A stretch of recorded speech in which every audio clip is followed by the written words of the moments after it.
NBA player Stephen Curry nakabot ang ika-4,000 nga 3-pointer atol sa ilang pagluto sa Sacramento Kings.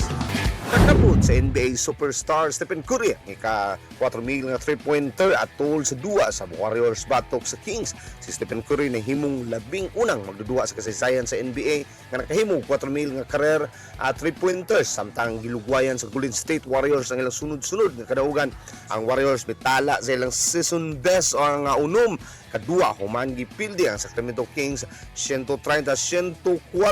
Isuprotoran ni Curry ang Warriors, pinaagi siyang 11 puntos o gipangluhan ang wire-to-wire. Niini nga duwa, 8 ka mga magdudua nga may score og double figures. Si Draymond Green mihimog 4 ka 3-pointers o may score og season high nga 23 puntos.